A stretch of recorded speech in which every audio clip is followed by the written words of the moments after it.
KangasCloud out of the shroud. Coming at you loud like an explode.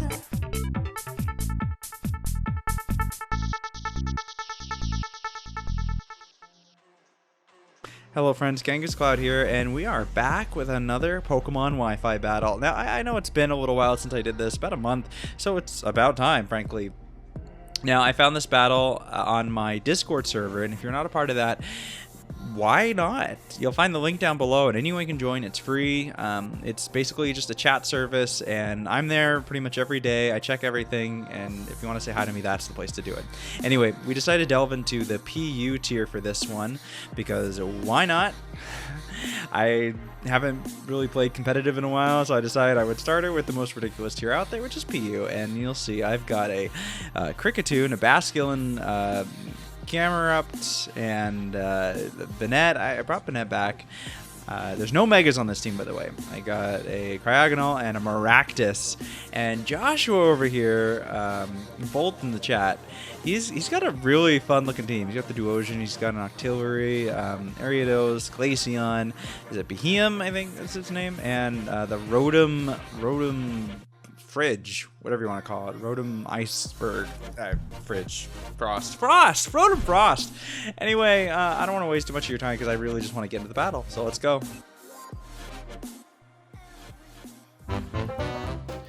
So I didn't really know what he was going to lead with here, so I decided to lead with the old Kricketune, lovingly named the Stash. I mean, look at this thing.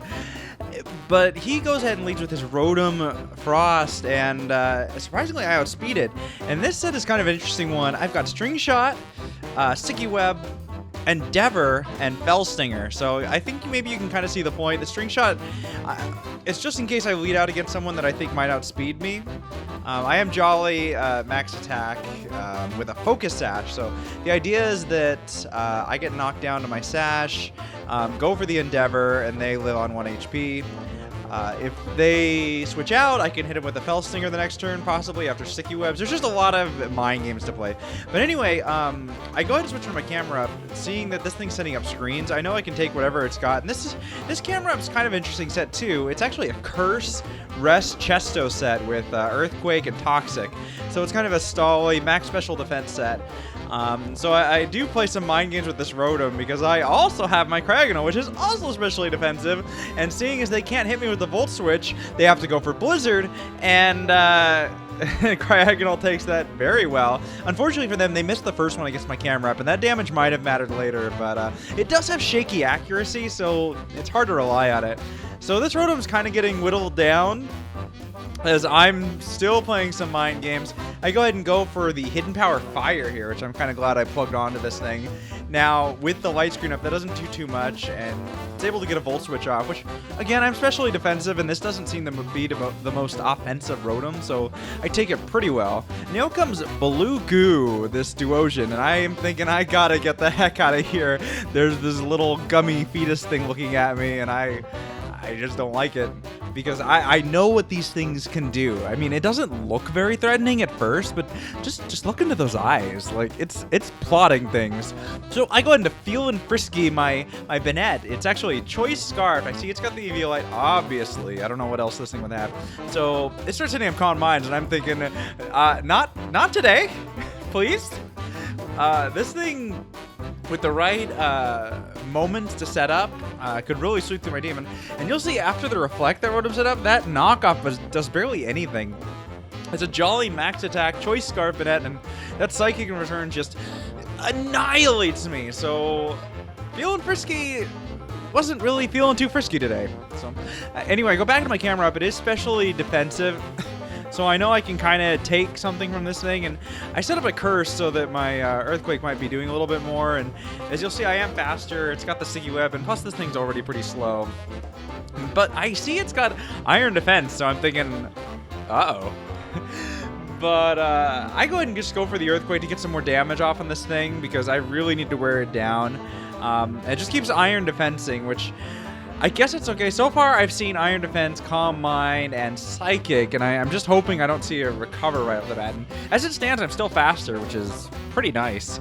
And there's no real reason to Toxic this thing. Usually it's got Magic Guard, so it's not going to be doing anything anyway, and I didn't want to take the 50-50 thinking it might have Regenerator, because it's probably going to have Magic Guard. But anyway, I'm able to knock this thing out with an Earthquake, so camera upset. Well, don't make him upset, because it's a camel. And here comes the Rotom back in to set up the screens again, which is fair enough, but on my end, this is okay with me, because I'm going to go ahead and just rest up and get all my health back. And yeah, as you'll see, this might have been a point where I don't know how much the Blizzard would have done originally, but he might have been compelled just to hit me with another Psychic instead of the Iron Defense before, so it might have changed the game earlier, that miss, but it doesn't matter.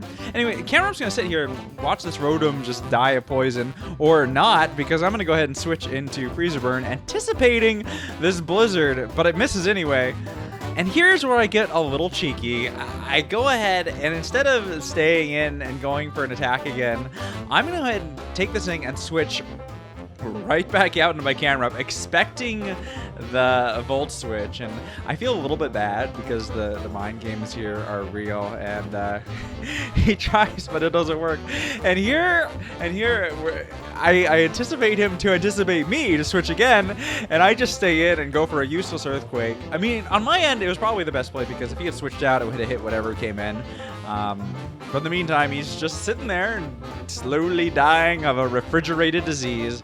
But now, anticipating another attack that I can take and go into Freezer Burn. But he does make a smart play here and chooses to set up a Reflect really quick before letting himself mold over by the toxic that is within this fridge. I mean, is that what's happening right now? Because this is a little flying fridge being poisoned to death. Is it just like old moldy food inside slowly clawing away at its exterior? I don't know. Maybe I think of Pokemon a little bit too hard, but he goes into Area 51.5, which is the Beheeyem, which this is another scary Pokemon, and I think, okay, this is another Mon that could set up and destroy my life, so let's not let that happen. So I go back into my camera, especially defensive as all heck, and he surprised me with the Trick Room, which, come to think of it, really shouldn't have been a surprise because his team isn't the fastest, and he had a couple of Trick Room abusers there. But he has the Psy Shock, so it's hitting my defensive side, and it's hitting me way too much! But I go for the Toxic here, thinking this thing might have Recover as well. So, and as you'll see, it actually has Synchronize, and I'm so used to these things having Analytic, getting that boost for attacking second, that Synchronize completely caught me off guard, but it, in the long run, it doesn't really matter. It's just kind of a moment where I hit myself on the forehead, which I have those moments a lot. But it finished me off with a Psy Shock, but I did get to poison this thing as well, so, you know, it's a thing that this camel did. Actually, to be honest, my Fire Camel put in some work, and he should be congratulated. But anyway, I'm going to go ahead, and after this thing racks up its poison, the light screen wears off, which is fantastic for me. I mean, not really. It doesn't really matter. But I go back into my stash, the Kricketune here, and I go ahead and go for the Endeavor. I was hoping it would knock me all the way down to Sash, but this works too. Because this is, as you'll see, it knocks it down. Not being able to pick up the kill with the poison on this turn, but as you'll see, he goes ahead and finishes me off with a Psy Shock here. You did some good work, Kricketune. You kind of killed something. Actually, as you'll see later, Kricketune kind of put in the most work in this battle, and that's yet to come. But right here, the Toxic's going to rack up to a point where it's going to take the Beheeyem out. And so that's another Mon gone, another threat gone away. And at the same time, the Beheeyem falls, the Big Brain falls, so do the dimensions go back to normal. So we're at a Trick Room, which thank goodness. So I go to my Cryogonal, not really sure what's going to come out now. Goes ahead and comes into Jeff here. Now, these things usually kind of set up like spikes and sticky webs and stuff like that. And I hit it with the HP Fire, maybe to break a focus test, but it actually goes for an agility. So this little spider is trying to sweep me, I think. I don't know. It's hard to tell what's in a spider's head. But anyway, at this point, I'm thinking, okay, I don't know what's going on with this thing. I just want it dead. So I go ahead and throw some more fire at it. It's not doing as much as I like, but I am defensive. And man, that Cross Poison does a lot. Now, this next play might seem a little bit questionable. This is, like I said, especially defensive. So I have Recover and Rapid Spin. I go for the Recover thinking that I might be baiting out a Sucker Punch, because a lot of times these things do carry Sucker Punch, but as you'll see here, I'm assuming at this point he doesn't have it, which is good news for me, to be honest. Even though my Iceberg falls, melts? Melts? I guess it would melt. Even though that melts, I get to send in my Adamant Choice Banded Maractus, which is something I've always wanted to say, and get to go for a Sucker Punch of my own, and that's going to finish that guy off. And here comes Aurora, the Glaceon, and this thing's scary to me. And I obviously, I can't stay in here. The Sucker Punch, I know it won't kill. These things are usually pretty bulky. Especially defensive, but they usually run max HP kind of stuff. And this is no different. As you see, it goes for the Hail here. Now, I go ahead and switch into my other last Pokemon, the Basculin here. And this is a very interesting set. You won't really see most of it here, but this is a Icy Wind Mudshot. It's a special set for a Basculin. Its adaptability is Icy Wind, Mudshot, Hidden Power Grass, and Brine. And this is also Focus set. So the idea. So adaptability, if you don't know, it boosts same type attack moves. So I'm a water type, it'll boost water type attacks. Brine has, I think, 65 base hit power. But once you're under half HP, it doubles in power. So that 65 becomes 130. And yeah, so I have the Focus Sash hopefully to get knocked down to it. And it does some good damage right there. And I don't get to really show off the speed lowering aspect of it, but that's fine.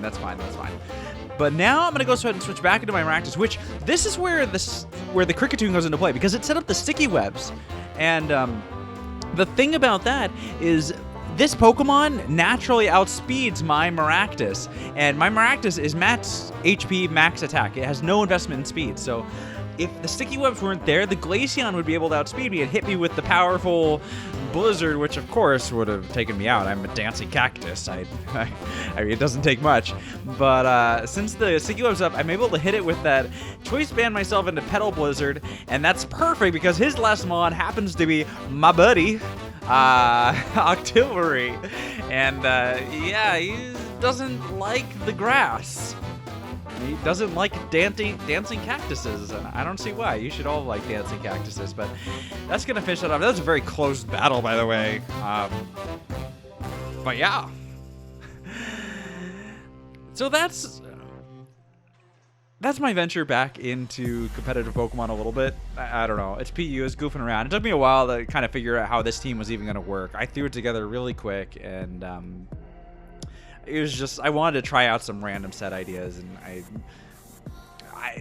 that's what I did. So thank you for the battle there. And like I said before, go ahead and come to my Discord, and next time I do this, that's where I find my battles for these kinds of things. But yeah, I'm hoping to keep doing the Wi-Fi battles maybe once a month or so to keep that going. And make sure to check out my other stuff. I got a lot of other content on the channel. I've got a lot of edited stuff. But anyway, you'll see some of that at the end, and just search around. But I gotta go. It's really late here, as always.